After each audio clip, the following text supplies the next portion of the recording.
Hello friends, welcome to our channel to box office. কথা বলবো তুফান এই মুভির প্রথম দিনে কালেকশন নিয়ে। বাংলাদেশের ইতিহাসের সবচেয়ে বড় বিগ বাজেট ফিল্মটি কিন্তু রিলিজ হলো। আপনারা জানেন সুপারস্টার সাকিব খান স্যারের ক্যারিয়ারের সবচেয়ে বড় বিগ বাজেট ফিল্ম ছিল কিন্তু রাজকুমার, কিন্তু তুফানের বাজেট এর চেয়েও বেশি। রায়হান রাফি স্যার এই মুভির ডিরেক্টর, তিনি এই মুভিকে বানালেন এবং এভাবে বানালেন যেটি বাংলার দর্শকরা আগামী 100 বছর মনে রাখবেন। তুফানের রিভিউ পুরোপুরি পজিটিভ, মাস অডিয়েন্সদের জন্য সবচেয়ে ভালো ফিল্ম।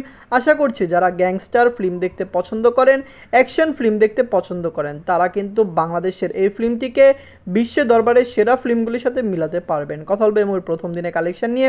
ভিডিও ভালো লাগে তো লাইক করবেন এবং এখন যদি বক্স অফিস ব্লকবাস্টার চ্যানেলটি সাবস্ক্রাইব না করে থাকেন, সবার আগে সকল latest update plus box office collection জানার জন্য আমাদের চ্যানেলটি সাবস্ক্রাইব করে নেবেন।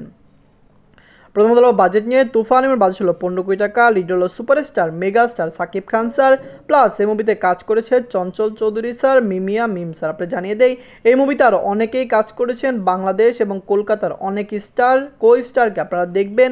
আশা করছি তাদের ফিল্ম, তাদের অ্যাক্টিং আপনাদের খুবই ভালো লাগবে। তুফান ফিল্মটি বাংলাদেশের ইতিহাসের একটি বেস্ট ফিল্ম। রিসেন্ট টাইম রাজকুমার, এর আগে প্রিয়তমা ব্লকবাস্টার হয়ে গেছে। আশা করছি তুফান প্রথম বাংলা ফিল্ম হবে যেটি 50 কোটি টাকা প্লাস বিজনেস করবে। নিজেদের প্রথম দিনে তুফান কত টাকা আয় করলো এটি সবাই কিন্তু শুনতে এক্সাইটেড। আপনি জানিয়ে দেই বাংলাদেশে কোরবানি ঈদে 5টি ফিল্ম রিলিজ হয়েছে। 5টি ফিল্মের মধ্যে সবচেয়ে ভালো অবস্থানে সুপারস্টার সাকিব খান স্যারের ফিল্মটি রয়েছে।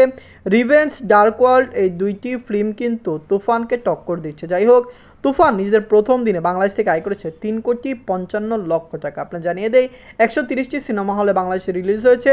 মোটামুটি 500 শোতে মুভিটি বাংলাদেশে চলছে। আশা করছি তুফান বক্স অফিসে তুফান নিয়ে আসবে এবং মুভিটি বাংলাদেশে 25 থেকে 50 কোটি টাকা প্লাস বিজনেস করতে পারবে। ওয়ার্ল্ড কালেকশন মিলিয়ে মুভিটি 75 কোটি টাকা প্লাস বিজনেস করতে পারবে। রায়হান রাফি স্যারের এই ফিল্মটি দর্শকদের কেমন লেগেছে এটি তো আগামী দিনগুলিতে বোঝা যাবে।